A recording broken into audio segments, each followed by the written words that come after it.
Hello, internet. I so yeah, I was kind of bored when I came home from school today. So I was looking through my books, and well, you might not know, but I'm like this huge Potterhead. So yeah, I love Harry Potter, and it's like, and I was like at this nerd store in my home city, and I bought these. Wait, these the Harry Potter, the extra books kinda. So I Quidditch through the ages. Fantastic beasts and where to find them, and the Tales of Beetle the Bard. I personally I really love Tales of Beetle the Bard because it's just sports have never interested me like Quidditch, and like facts it's not so fun like, but Quidditch through the ages and fantastic beasts and where to find them, they're great books too, but they're like, okay, I love them, but I just don't love them as much as the Tales of Beetle the Bard. So it's like children's tales for young wizards and witches. I'm like, okay, I'm not a witch, but I'm a bitch though. So I was just randomly like, I'm not sure. Yeah, I was like, I was going to read for you. Wait, page. Fuck. Oh my god. Page 87. That's the. Oh my god. 87, not 67. Oh god, I'm so.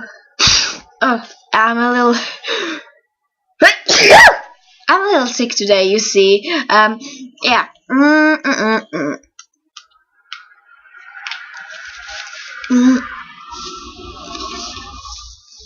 But anyway, I'm going to read for you today.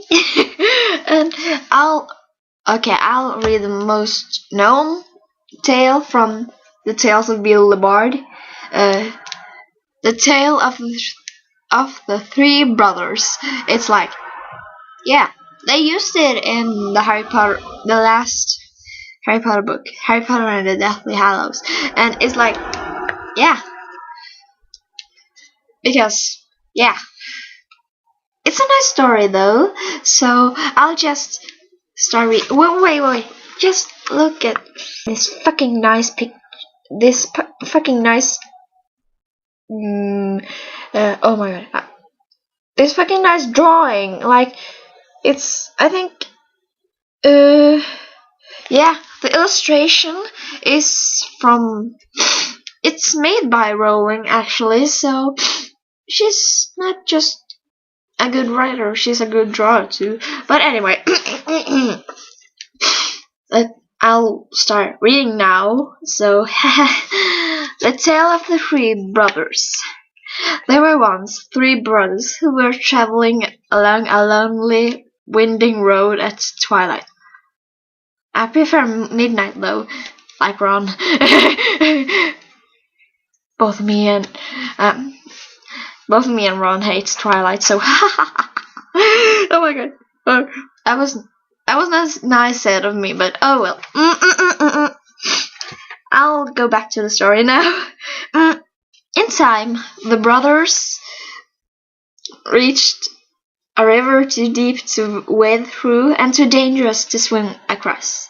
However, these brothers were learned in the magical arts, so they simply waved their wands. Oh my god, that sounds dirty. They made a bridge appear across the treacherous water. They were halfway across it when they found their path blocked by a hooded figure. Look, it's a picture too. Oh fuck. Look. Anyway. And Death spoke to them. He was angry that he had been cheated out of 3 new victims, for travelers usually drowned in the river, but Death was cunning. He pretended to congratulate the 3 brothers upon their magic, and said that each had earned a prize for having been clever enough to evade him. So the oldest brother, who was a combative man, asked for a wand more powerful than any it's in existence. A wand that must always win jewels for its owner. A wand worthy a wizard who had conquered death. So Death crossed to an elder tree on the banks of the river, fashioned a wand from a branch that hung there, and gave it to the oldest brother. Like, here is your wand, bitch. Oh, sorry. Then the second brother, who was an arrogant man, decided that he wanted to humiliate Death still further, and asked for the power to recall others from death. So Death picked up a stone from a river bank and gave it to the second brother, and told him that the stone would have the power to bring back the dead. That sounds like a nice stone, no? And then Death asked the third and youngest brother what he would like. The youngest brother was the humblest and also the wisest of the brothers, and he did not trust Death. So he asked for something that would enable him to go forth from that place without being followed by Death. And Death, most unwillingly, handed over his own cloak of invincibility. Then Death stood aside and allowed the 3 brothers to continue on their way, and they did so, talking with wonder of the adventure they had had, and admiring Death's gifts. In due course the brothers separated, each for his own destination. The first brother travelled on for a week or more, and reaching a distant village, he sought out a fellow wizard with whom he had a quarrel. Naturally, with the elder wand as his weapon, he could not fail to win the duel that followed. Leaving his enemy dead upon the floor, the oldest brother proceeded to an inn, where he boasted loudly of the powerful wand he had snatched from Death himself, and of how it made him invincible. Yeah. That very night, another wizard crept upon the oldest brother as he lay, wine sodden, upon his bed. The thief took the wand and, for good measure, slit the oldest brother's throat. Sounds nice. And so Death took the first brother for his own. Meanwhile, the second brother journeyed to his own home, where he lived alone. Here he took out the stone that had the power to recall the dead, and turned it thrice in his hand. To his amazement and his delight, the figure of the girl he had once hoped to marry before her untimely death appeared at once before him. Yet she was silent and cold, separated from him as thought by a veil. Though she had returned to the mortal world, she did not truly belong there, and suffered.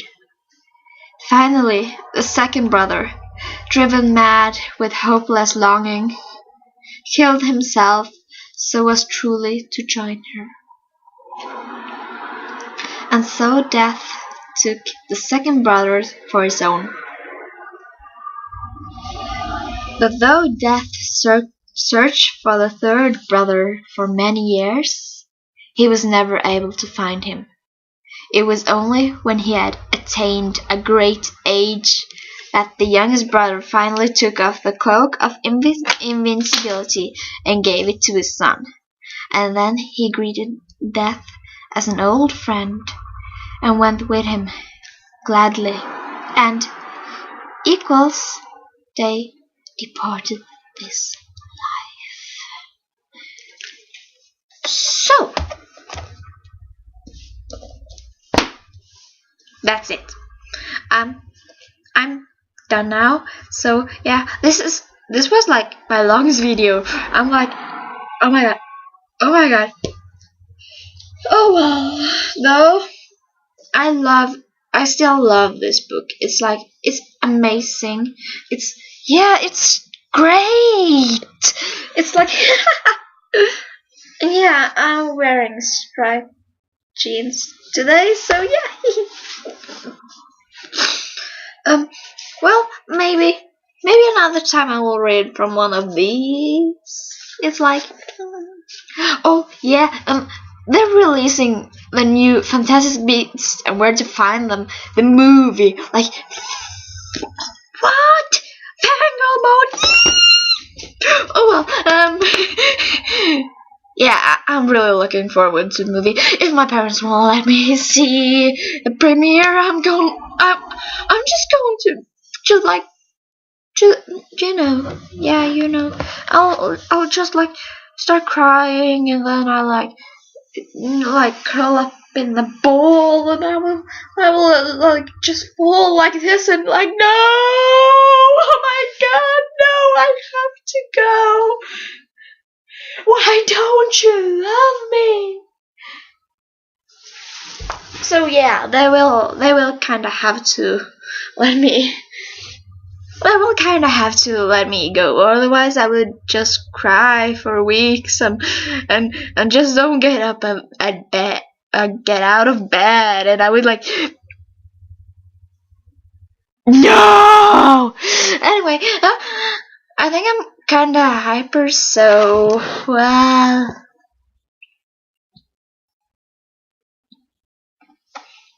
Bye. Fuck, where's the button? Stupid mouse.